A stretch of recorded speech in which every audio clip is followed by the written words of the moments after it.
오늘 우리에게 주신 하나님의 말씀 신약성경 사도행전 11장 22절부터 30절까지 말씀입니다. 사도행전 11장 22절부터 30절까지의 말씀. 이제 봉독하겠습니다. 하나님의 말씀 경청하십시오.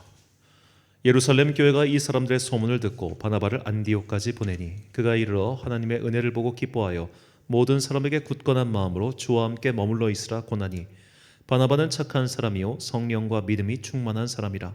이에 큰 무리가 죽게 더하여지더라. 바나바가 사울을 찾으러 다소에 가서 만남에 안디옥에 데리고 와서 둘이 교회에 1년간 모여 있어 큰 무리를 가르쳤고 제자들이 안디옥에서 비로소 그리스도인이라 일컬음을 받게 되었더라. 그때 선지자들이 예루살렘에서 안디옥에 이르니 그 중에 아가보라 하는 한 사람이 일어나 성령으로 말하되 천하의 큰 흉년이 들리라 하더니 글라우디오 때에 그렇게 되니라. 제자들이 각각 그 힘대로 유대에 사는 형제들에게 부조를 보내기로 작정하고 이를 실행하여 바나바와 사울의 손으로 장로들에게 보내니라. 아멘. 선지자에게도 48번째 시간 나의 안디옥을 만드는 기도란 제목으로 하나님의 말씀 선포하겠습니다.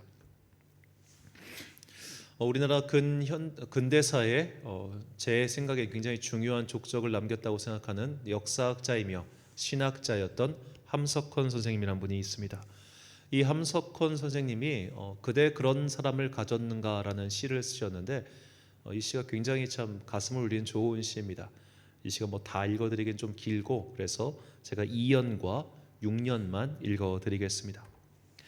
온 세상이 다 나를 버려 마음이 외로울 때에도 저 맘이야 하고 믿어지는 그 사람을 그대는 가졌는가? 온 세상의 찬송보다도 아니 하고 가만히 머리 흔들 그 한 얼굴 생각에 알뜰한 유혹을 물리치게 되는 그 사람을 그대는 가졌는가? 자, 그런 사람 혹시 갖고 계십니까? 언제나 나를 믿어주고 또 나와 함께 해주고 세상이 다 나에게 등을 돌려도 나의 편에 서줄 그 한 사람, 그 한 사람이 있기 때문에 우리는 절망 가운데서도 소망을 가질 수 있고 또 그 사람이 있기 때문에 악의 유혹조차도 살뜰히 물리치게 되는 그런 사람 말입니다. 그런 사람이 한 명쯤 있다면, 아니 한 명만 있어도 우리 인생은 참 살만 날 것 같다는 그런 마음을 가져봅니다. 저는 이 그런 사람, 그런 관계가 바로 바울과 안디옥 교회의 관계라고 생각하고 있습니다. 바울은 안디옥 교회에서 그의 공식적인 첫 사역을 시작했습니다. 그가 주님을 만난 지 근 10년이나 지난 이후의 일입니다. 바나바가 다소에 집거하고 있던 바울을 찾아가서 그를 이끌어내어 안디옥 교회의 공동 담임 목회자로 삼았습니다. 그들은 1년 동안 안디옥 교회에서 가르쳤고 또 그 이후에 여러 가지 일들이 일어나서 잠시 또 예루살렘으로 가서 부조를 전하는 일이 오늘 본문에 나오는 일이죠. 자, 우리 바울은 이 3번 선교 여행을 떠나게 됩니다. 선교 여행이라는 표현보다는 사실 그냥 선교라고 하는 게 더 맞을 것 같은데 워낙 이제 우리가 기존에 생각하는 선교라고 하는 것이 한 지역에 오래 머물러 있는 것을 선교라고 생각하다 보니까 이걸 자꾸만 선교 여행이라고 표현하는 게 좀 일반화되어 있긴 해요. 하지만 그냥 선교 여정 혹은 선교행이라고 표현하는 게 더 나을 것 같습니다. 그는 1차부터 3차까지 이제 3번에 걸쳐서 선교 여정을 떠났는데 그때 항상 출발지와 도착지는 안디옥 교회였습니다. 그의 마지막 3차 선교 여정만 그 도착지가 가이사랴 항구였고 그 가이사랴에서 북쪽으로 올라가지 않고 남쪽인 예루살렘으로 내려갔다는 것, 그것만 차이가 있을 뿐이죠. 바울은 언제나 이 안디옥 교회를 자신의 선교의 베이스 캠프로 삼고 그곳에서 출발하여 다시 그곳으로 돌아왔습니다. 자, 이렇게 바울이 안디옥 교회를 항상 베이스 캠프로 삼고 있었는데 그 말인즉슨 바울에게 언제나 그의 든든한 후원자요 또 기도의 동역자는 바로 안디옥 교회였다는 뜻이겠죠. 자, 이 안디옥 교회와 바울의 관계가 매우 돈독하고 서로를 신뢰하는 관계였다는 것을 증명하는 수단이 바로 바울이 안디옥 교회에 그 어떤 서신도 남기지 않았다는 것, 이것이 증거입니다. 오히려 역설적인 증거라고 할 수 있겠죠. 분명히 아마도 제 생각에는 개인적인 일을 하는 보고를 하는 그런 식의 서신을 썼을 거는 같아요. 하지만 우리가 로마서나 고린도 전후서 같은 그런 일종의 좀 교리적인 설명과 가르침을 하는 그런 류의 서신을 안디옥 교회에 보내지는 않았을 겁니다. 그러다 보니까 바울의 서신이 안디옥 교회에서 회람되거나 또 그 서신이 바깥에 돌 일이 없었고, 그래서 바울이 안디옥 교회에 남긴 서신이 지금까지 전해지지 않는 것이라 저는 그렇게 생각하고 있습니다. 그저 개인적인 이야기만 나눴을 뿐 어떠한 설교나 어떠한 가르침을 더 이상 할 필요가 없는 관계, 우리말로는 그저 이심전심 같은 관계, 말없이 같이 앉아 있어도 굳이 설명이 더 필요 없는 그런 관계. 여러분, 정말 좋은 사람과 신뢰할 수 있는 사람과 같이 있으면 굳이 말을 하지 않고 가만히 있어도 그 시간이 불편하지 않은 그런 경험을 혹시 해보셨습니까? 그냥 그 사람과 함께 한 공간에서 뭐 차를 마시던 밥을 먹던 같이 있는데 그냥 아무 말 없이 앉아 있어도 그냥 불편하지 않은 그 공백의 시간, 공백이 있지만 결코 뭐랄까 사랑이 없거나 감정이 없지 않은 그런 참 신비한 교감이 있는 그런 시간 말입니다. 바울과 안디옥 교회는 바로 그런 관계였다는 겁니다. 굳이 많은 말을 하거나 이것저것을 이야기하지 않아도 서로가 서로의 마음을 알고 서로가 서로의 든든한 버팀목이 되어 주었던 것이죠. 바울은 이런 든든한 안디옥 교회가 있었기 때문에 더욱 열심히 선교할 수 있었습니다. 자, 그렇다면 안디옥 교회는 도대체 어떤 교회였기에 이렇게 바울의 든든한 버팀목이 되어줄 수 있었을까요? 오늘 본문에 이 교회의 특징이 나옵니다. 본문 24절과 29절의 말씀입니다. 바나바는 착한 사람이요 성령과 믿음이 충만한 사람이라. 이에 큰 무리가 주께 더하여지더라. 제자들이 각각 그 힘대로 유대에 사는 형제들에게 부조를 보내기로 작정하고. 아멘. 자, 이 24절 말씀은 단순히 바나바가 착하고 성령 충만한 사람이었다는 설명만을 위한 말씀은 아닙니다. 착하고 성령 충만한 담임 목회자를 모신 안디옥 교회가 바나바를 닮아서 그들 또한 착하고 성령 충만한 교회가 되었다는 일종의 부연 설명이라고 할 수 있겠죠. 안디옥 교회는 바울이 부임하기 전부터 착하고 성령 충만한 교회가 되어서 많은 사람들이 주님께로 돌아오게 만드는 그런 좋은 교회였다는 겁니다. 그 좋은 교회에 바울이 부임을 해서 1년 동안 좋은 관계를 맺고, 그리고 사람들은 역시 바울을 그 선교를 파송하는 데 있어서 항상 든든한 후원자 역할을 한 것이죠. 자, 이 안디옥 교회가 성령 충만하고 착한 교회였다는 걸 증명하는 것이 아까 읽었던 29절의 말씀입니다. 자, 예루살렘 지역에 큰 흉년이 났습니다. 그래서 그 예루살렘 교회의 형제들을 돕기로 안디옥 교회의 성도들이 작정하고 바나바와 바울을 부조를 들려서 글로 보내는 장면이 오늘 나오죠. 자, 이 흉년을 잘 우리가 주목해 봐야 되겠습니다. 자, 안디옥과 예루살렘의 거리는 직선 거리로 약 480km입니다. 우리나라 서울과 부산 거리보다 100km 정도 더 떨어져 있죠. 그러니까 이 예루살렘에 정말 이스라엘 팔레스타인 전체를 강타할 만할 큰 흉년이 나면 그 흉년의 여파가 안디옥이라고 비껴갔겠습니까? 안디옥도 어려워요. 그럼 예루살렘 교회는 그럼에도 불구하고 안디옥 교회가 도와줘야 할 만큼 더 힘든 상황이었는가? 우리 잘 생각해 보면 이 예루살렘 교회는 일단 주님의 동생 야고보가 있었고 사도들이 있었습니다. 그리고 처음에 베드로의 어떤 사역으로 인해서 정말로 수많은 사람들이 그 교회에 있었어요. 그리고 많은 사람들이 재산을 팔아서 서로 통용하고 있었다고 성경에 분명히 그렇게 이야기하고 있지 않습니까? 즉 예루살렘 교회는 어쩌면 안디옥 교회보다 더 여유 있는 교회였을지도 모릅니다. 일시적으로 흉년을 만나서 어려움을 겪긴 하지만 그래도 사람들이 볼 때는 아유, 우리 교회는 개척교회고 저기는 큰 교회인데 저길 왜 도와줘? 라는 생각을 충분히 할 만큼의 큰 교회였을 수 있다는 거예요. 물론 정확한 것은 우리가 알 수 없지만 적어도 정황상 그런 것을 능히 추측할 수 있다는 겁니다. 신생교회가 오래된 교회를 도와주는 형국인 것이죠. 그런데 이것이 정말로 그들의 마음속에서 깊이 나오는 기쁨에 의해서 자진해서 드렸다는 것이 중요합니다. 자, 바울도 고린도 교회나 다른 교회들에게 이렇게 어려운 교회를 도와줘야 된다고 연보를 지시를 하는 장면이 고린도 후서에 나오죠. 자, 그런데 안디옥 교회 성도들은 이런 것을 누가 가르치기 전에 이미 자기들끼리 것을 작정해서 바울과 바나바를 보낸 것이죠. 그야말로 참 좋은 평신도 중심 사역을 하는 그런 교회였다고 볼 수 있겠습니다. 자, 이처럼 안디옥 교회는 성령 충만하고 착해서 다른 사람들을 능히 도와줄 마음이 넉넉한 그런 좋은 교회였다는 겁니다. 이렇게 좋은 교회, 든든하게 잘 성장한 아름다운 공동체였기 때문에 바울은 자신의 등을 맡기고 그들을 의지하면서 어쩌면 더욱더 열심히 선교지를 향해 나아갈 수 있었던 것이죠. 자, 오늘날 우리가 이 해외에 계신 선교사님들을 잘 보시면 이분들이 이제 여러 가지 문제로 한 번씩 귀국해 하셔야 될 때가 있습니다. 뭐 비자를 갱신한다거나 혹은 뭐 이제 병원 문제라든지 그런 것 때문에 꼭 들어오셔야 될 때가 있는데 이 선교사님들의 가족이 이제 한국에 있는 경우는 좀 그래도 괜찮지만 어떤 특정 교회 파송으로 가신 선교사님들 중에 뭐 한국에 이제 너무 오래돼 가지고 한국에 집도 없고 절도 없는 분들은 갈 데가 없는 경우가 그렇게 많습니다. 그래서 정말 소위 말해 대형 교회 파송 선교사가 아닌 이상은 이분들이 잠시 한국 왔을 때 머물 만한 집도 없고 선교관도 없어요. 더구나 은퇴하면 어떻게 되겠습니까? 정말로 갈 곳이 없습니다.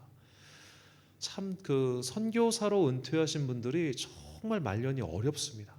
가슴 아플 정도로 참 어려운데 그런 일들이 이제는 막 우후죽순처럼 생기고 있어요. 왜냐하면 이제 52년생 베이비붐 세대가 우리나라 가장 인구가 많은 세대인데 52년생 그리고 58년생 이분들이 이제 줄줄이 은퇴하지 않습니까? 선교사님 조금도 은퇴하는데 이분들 한국에 들어오면 먹고 살 길이 막막해요. 한국 교회도 너무 어려워졌고요. 자, 이렇게 우리가 후방이 든든하지 않으면 전방에서 싸울 수가 없습니다. 바울이 이렇게 선교를 막 하고 돌아다녀요. 어디 가서 교회 세우고 어디 가서 교회 세우고 막 해요. 그런데 정작 그거 다 끝나고 자신이 머물 곳도 없고 갈 곳도 없으면 그가 힘을 내도 힘이 빠지겠죠. 그런데 안디옥 교회가 그 후원자 역할, 베이스 캠프 역할, 그가 돌아올 지배 역할을 다 해주고 있었던 겁니다. 그렇기 때문에 바울이 힘을 내서 앞으로가 나가 싸울 수 있었던 것이죠. 우리에게도 그래서 이런 안디옥 교회 같은 공동체, 안디옥 교회 같은 사람이 필요하다는 겁니다. 항상 나를 좀 지지해 줄 수 있는 사람, 항상 나를 좀 지탱해 줄 수 있는 사람, 내가 세상이란 것과 맞서서 싸우고 나서 돌아와서 쉴 수 있는 그런 쉼터와 같은 공동체, 그리고 언제나 어디서나 나의 편이 되어줄 그런 공동체 말입니다.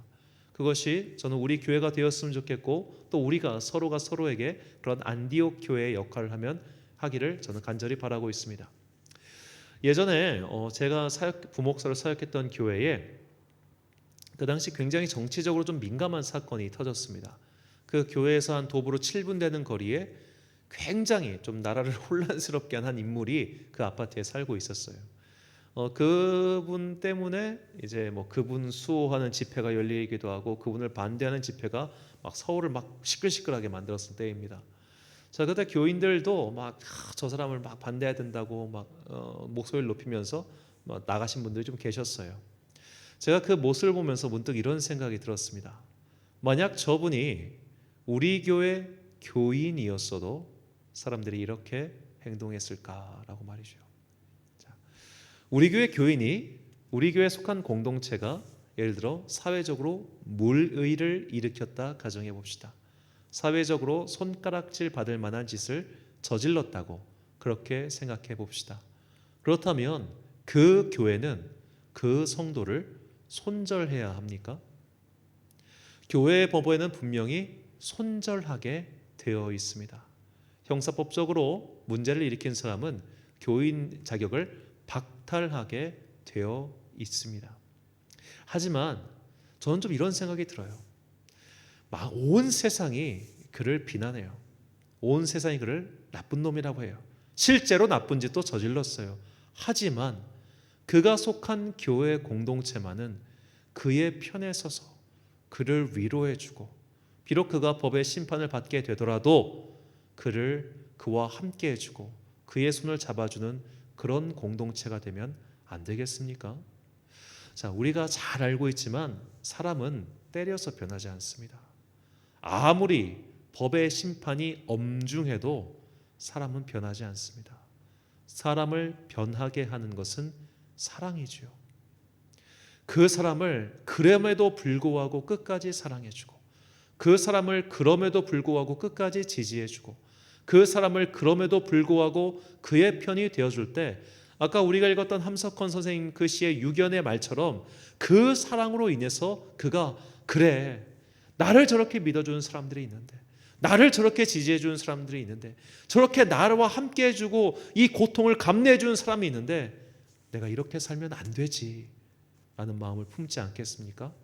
비난과 정죄와 심판과 편가르기와 구분짓기는 그 사람과 나를 떼어놓을 수 있을지는 몰라도 결코 그 사람을 변화시킬 수는 없습니다. 우리 교회는 이 세상의 모든 교회는 좀 교인들 중에 특정 어떤 사람이 트러블을 일으키면 사회적으로 트러블을 일으키면 그 사람과 짐짓 손절하려고 하는 경향성이 되게 강해요. 우리는 그런 자들과 상관없습니다. 우리는 저런 사람과 상관없습니다. 라고 이렇게 손 빠이빠이 하는 그런 거 말이죠. 잘 돼서 잘 되면 막 이렇게 막 박수치고 좋아하는데 막 이렇게 무리를 일으키면 에이 하고 이렇게 손절하는 그런 거. 제가 또 예전에 다녔던 교회에서 한번 이런 일이 있었습니다. 그 교회 집사님이 장관 후보로 추천을 받으셔가지고 청문회를 하셨는데 이분이 청문회 때 낙마를 하셨어요. 낙마를 하신 이유가 청문회 기간 중에 폭탄주 드시다가 낙마하셨어요. 교회 집사님이. 그러니까 이 주보에 이분이 청문회 장관 후보가 돼서 청문회를 받는다고 주보를 내고 나서 그 주에 폭탄주 얘기하시다가 낙마해 버리니까 어떻게 하겠어요? 이 주보에서 빼버렸지. 이걸 뭐 이게 어떻게 보면 손절을 한 거죠. 교회의 이름을 지키기 위해서. 그 결정이 그때는 되게 당연하다고 생각했는데 문득 그런 생각이 들었어요. 저분은 어디로 가야 될까? 정치인이든 연예인이든 때로는 욕을 먹고 때로는 오해를 받고 그런 일들은 사실 비일비재하게 일어날 겁니다. 그럼에도 불구하고 그가 속한 공동체는 항상 그래도 그러니까 그의 뭐라고 해야 될까요? 그가 가는 길을 지지해주고 뭐 그가 하는 정책성에 다 동의하는 그런 의미가 아니라 그냥 그 사람을 위해서 기도해주고 그 사람이 편이 되어주는 그런 교회 말입니다. 그래야 악인도 변화받지 않겠습니까? 자, 바울은 그 당시에 굉장히 트러블 메이커 같은 사람이었습니다. 그가 가는 곳곳마다 유대인들과의 충돌이 일어났어요. 심지어 이제 그를 죽이겠다고 맹세까지 하는 사람들도 등장을 합니다. 자, 그렇다면 안디옥 교회 입장에서 자기 공동 담임 목회자였고 자기들이 파송한 선교사가 가는 곳곳마다 소란을 일으키는 것이 들렸을 거 아닙니까? 그런데도 안디옥 교회는 바울과 손절하지 않아요. 분명히 안디옥 교회도 나름대로 어려운 부분이 분명히 있었을 겁니다. 그들 안에 헬라파 유대인들도 있었을 것이고 그리고 바울을 반대하는 사람도 있었을 겁니다. 굳이 저렇게 선교해야 돼? 더구나 우리 담임 목회자였던 바나바와 저렇게까지 싸워야 돼? 또 심지어 바울이 베드로도 들이받은 적이 있거든요. 자, 그런 식으로 바울은 정말로 자신의 사명을 위해서는 물불을 가리지 않는 사람이었고 이것이 여러 가지 공동체 안에서 혼란이 분명히 있었던 사람이에요. 하지만 안디옥 교회는 끝까지 그의 편이 서 있었습니다. 이것이 중요합니다. 자, 우리가 문제가 있을 수 있어요. 나도 문제가 있을 수 있고 저 사람도 문제가 있을 수 있어요. 그런데 그런 문제가 있다고 해서 다 족족 쳐내기 시작하면은 그 공동체는 겉으로 볼 때 조용해 보일지 모르지만 이미 속은 썩은 공동체입니다. 어떤 목사님의 칼럼을 읽었습니다. 그 목사님 칼럼에 보니까 워리어 교인, 그러니까 전투적인 교인이 있더라는 거예요. 자기 교회에. 이 권사님이 가는 곳마다 항상 싸움과 분쟁이 일어났어요. 하루도 편할 날이 없었고 심지어 그 권사님은 자기 마음에 들지 않으면 예배 시간이 일어나서도 사람과 싸우는 그런 아주 전투적인 사람이었다고 합니다. 목사님의 고민이 되게 깊어졌어요. 저걸 어떡하나. 근데 어느 날 이제 그 전투적 권사님 댁에 이제 신방을 가게 됐는데 마침 신방 간 그 순간에 그 권사님 댁에 변기에 물이 터져버렸답니다. 막 해서 막 그의 더러운 물이 역류되고 막 이러는데 그때 이 목사님이 참 지혜로웠던 게 이건 주님이 주신 기회다 해가지고 양복이 물에 젖든 말든 관계없이 그냥 막 그걸 청소를 했다는 거예요. 그 모습을 보고 그 권사님의 그 전투적인 마음, 고슴도치 같은 마음이 다 녹아버렸다는 겁니다. 그때부터 너무나 참 순하고 그런 싸움이 없는 그런 교인으로 변했다, 그런 말씀을 하시면서 오히려 그 모습을 보고 나니까 교회의 모든 성도들이 다 조용해지고 잠잠해지더라는 거예요. 자, 우리가 문제가 있는 사람 혹은 사고를 치는 사람, 그런 사람들 다 손절하기 시작하면 정말로 그것은 더 이상 그리스도의 교회가 아니라고 할 수 있겠죠. 자, 우리는 설령 온 세상이 그를 비난하고 그를 손가락질하더라도 우리는 끝까지 그의 편이 되어줘야 합니다. 이것이 영적인 가족의 바른 모습이라 저는 그렇게 믿고 있습니다. 자, 심지어 공자도 이런 말을 한 적이 있습니다. 공자의 제자가 물어요. 이 아버지가 죄를 지었습니다. 그러면 아들은 그 죄를 관아에 신고해야 합니까? 관아에 신고하는 것이 의로운 일 아닙니까? 그래서 공자가 이렇게 대답합니다. 아버지의 죄를 관아에 신고하는 것이 의로운 게 아니라 그 아버지와 함께 마을을 떠나 도주를 해서 아버지를 아무도 없는 곳에서 함께 모시면서 살아가는 것, 그것이 의로운 것이다 라고 그렇게 이야기를 해요. 그래서 논어 집주를 작성한 주자는 이런 말을 했습니다. 부자 사이는 서로 감싸주는 것이 천리와 인정이 지극합니다. 따라서 정직을 구하지 않아도 정직이 그 안에 있다. 자, 우리가 왜 죄 지은 사람을 손절하려고 합니까? 우리가 왜 사회적으로 무리를 일으킨 사람을 손절하려고 합니까? 내 옷에 똥물 튀기는 게 싫어서 그렇습니다. 부모가 자식을 버리는 것도, 자식이 부모를 거절하는 것도, 형제와 형제 사이가 갈라지는 것도 서로 손해보기 싫어서 그런 겁니다. 하지만 아비의 죄를 감춰주기 위해 설령 외딴 섬에 혼자 살게 되더라도 그 아버지를 끝까지 편들어주고 끝까지 함께 고생을 감내하는 것, 이것이 정직함이라는 거예요. 자, 우리 이런 사랑은 심지어 가족들 사이에서도 드뭅니다. 끝까지 내 자식이, 내 부모가 저렇게 욕을 먹는 일을 당해도 혹은 그런 일을 했어도 나는 그래도 이 부자 사이를 끊지 않을 거야. 나는 그래도 이 모자 사이를 끊지 않을 거야. 그래도 당신은 나의 어머니 아버지, 그래도 너는 나의 아들 딸, 이라는 그런 끈끈한 사랑의 관계를 통해서 사람은 변화된다는 거예요. 이와 똑같은 말을 사실 맹자도 합니다. 맹자에게 어떤 사람이 물어봐요. 이 중국의 전설상의 임금인 순임금이 그의 아버지가 살인자였다면 그 순임금은 이 살인자 아버지를 어떻게 했을까요?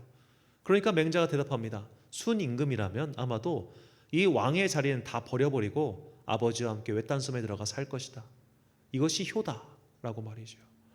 자신의 손해를 감수하고 자신이 잠시 그런 어려움을 당하는 걸 감수하고서라도 나와 같은 저 형제, 저 어떻게 보면 세상에 손가락질 받고 고통당하고 있는 그 형제와 끝까지 함께 하겠다는 그 마음, 그 마음을 가진 사람이 내 옆에 있을 때 우리는 크게 엇나가지 않아요. 크게 포기하지 않아요. 제가 지금까지 참으로 감사한 성도님들이 많이 계십니다. 그분들이 저를 끝까지 믿어주시고 끝까지 저와 함께 해주셨기 때문에 제가 지금 이 자리에 서 있다고 확신합니다. 저 사람들의 믿음에 내가 배신하면 안 되지.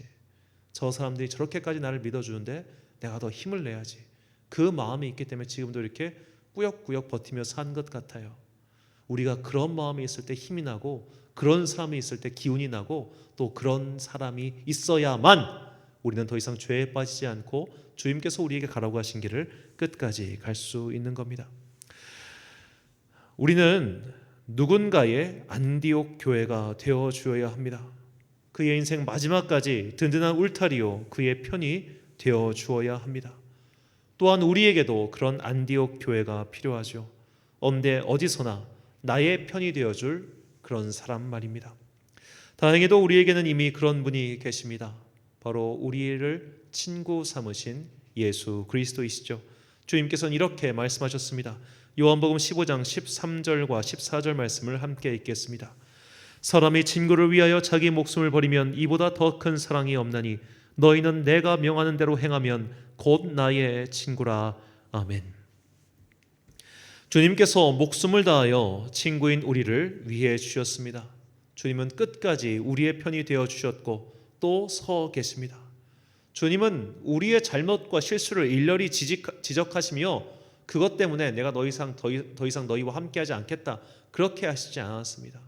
결정적인 순간 주님께 등을 돌렸던 제자들을 찾아가 한 명 한 명 너희는 왜 그랬니? 너는 왜 날 배신했니? 그런 말씀 한 번도 하지 않으셨지요.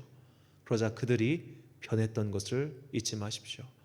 사람은 비난과 심판으로 변하지 않고 오직 사랑과 지지로만 변할 수 있습니다. 사랑하는 천안광성교회 성도 여러분, 그리고 이 기도에 함께하고 계신 귀한 주님의 자녀 여러분, 우리도 누군가에게 안디옥 교회가 되어야 합니다.